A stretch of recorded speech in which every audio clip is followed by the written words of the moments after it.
சரவணம்பட்டி பகுதியில் 2 குழந்தைகள் மின்சாரம் தாக்கி பரிதாபமாக உயிரிழந்த வழக்கில்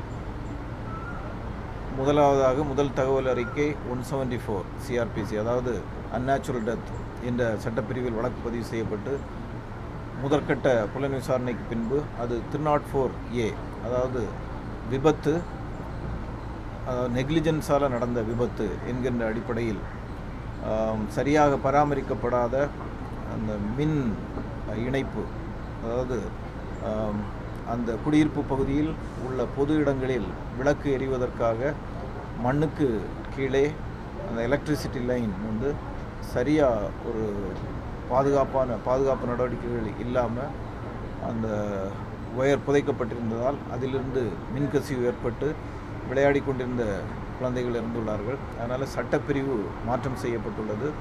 இப்போ யார் அந்த நெக்லிஜென்ஸுக்கு, அதாவது சரியாக பராமரிக்காமல் இருந்ததற்கு யார் காரணம் என்பதை புலன் விசாரணை செய்து வருகின்றோம். இதில் முக்கியமாக இந்த எலக்ட்ரிசிட்டி டிபார்ட்மெண்ட்டோட EBயோட அந்த கைட்லைன்ஸ் இருக்குது, கார்ப்பரேஷனுடைய கைட்லைன்ஸ் இருக்குது. அது முறையாக அனுமதி வாங்கிட்டு அதை அந்த கேபிள் லேயிங் பண்ணியிருக்கணும். அது பண்ணாத அந்த நெக்லிஜென்ஸ், அதே போல் அது செஞ்ச கான்ட்ராக்டர் அதில் என்ன அந்த ஸ்டாண்டர்டு மெட்டீரியல்ஸ் பயன்படுத்தாது. இது எல்லாமே புலன் விசாரணையில் இருக்குது. புலன் விசாரணை கூடிய விரைவில் முடிவு செய்யப்பட்டு அதில் யார் சரியான பராமரிப்பு இல்லாத காரணம் என்பது தெரிந்து அவர்கள் மீது குற்ற நடவடிக்கை எடுக்கப்படும். சரி, ஏற்கனவே அங்கே இருக்க எலக்ட்ரிஷியன் அங்கே இருக்க தலைவர் AL கிருஷ்ணன் நாராயணன் கிட்ட இது போல் ஒயரில் டேமேஜ் இருக்குன்னு சொல்லி 4 மாதத்துக்கு முன்னாடி கம்ப்ளைண்ட் கொடுத்ததாக அந்த பகுதி பொதுமக்கள் சொல்கிறாங்க.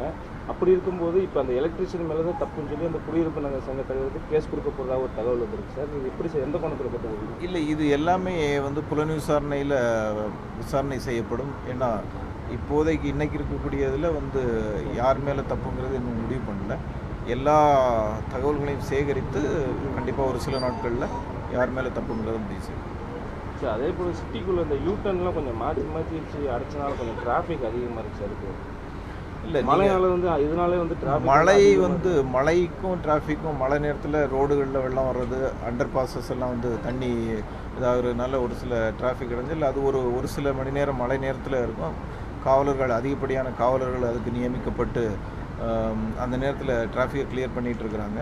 யூட்டர்ன் பொறுத்த வரைக்கும் நீங்கள் யூட்டர்ன் இன்ட்ரடியூஸ் பண்ணுறதுக்கு முன்னாடி ஒரு பாயிண்ட் Aலேருந்து பாயிண்ட் Bக்கு எவ்வளோ நேரம் எடுத்தது, இப்போ எவ்வளோ நேரம் எடுத்தது அப்படிங்கிறத நம்ம கணக்கு பார்த்தோம்னா முன்னாடி இருந்த விட ரொம்ப கம்மியான நேரத்தில் போயிட்டுருக்குறாங்க.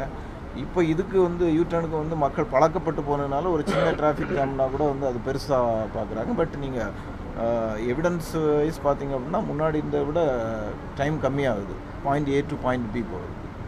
பட் ஒரு சில இடங்களில் சின்ன சின்ன இஷ்யூஸ் இருக்குது, அதை சார்ட் அவுட் பண்ணிட்டு. ஏன்னா அந்த காந்திபுரத்தில் ட்ரெயினிங் இப்போ திரும்புகிற இடத்துல இப்போ புதுசாக போட்டிருக்காங்க. அதை தாண்டி கொஞ்சம் தூரத்தில் 100 மீட்டர் கூட இல்லை. ஏன்னா அந்த இடத்துல பார்த்தீங்கன்னா நைட்டில் பார்த்தீங்கன்னா இது எல்லாமே ரோட் சேஃப்டி என்ஜினியர்ஸ், அப்புறமா டிராஃபிக் எக்ஸ்பர்ட்ஸ் இவங்களுடைய ஆலோசனையின் பேரில் தான் பண்ணியிருக்குது. பட் பொதுமக்கள்கிட்ட நம்ம கருத்து கேட்டுட்ருக்குறோம். இதில் பொதுமக்கள் கருத்து வேறு அவங்களுக்கு இன்கன்வீனியன்ஸ் இருக்குது அப்படின்னா நம்ம அதுக்கேற்ற சேஞ்சஸ் பண்ணுவோம்.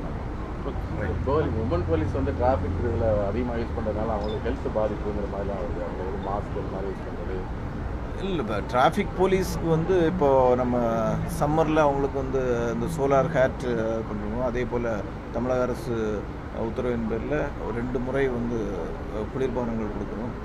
அதே போல் மாஸ்க் ஏற்கனவே கொடுத்துருக்குது, அது ஒரு சில பேர் போடுறதில்ல. பட் அது பற்றிய விழிப்புணர்வு நம்ம தொடர்ந்து ஏற்படுத்திகிட்டு இருக்கிறோம்.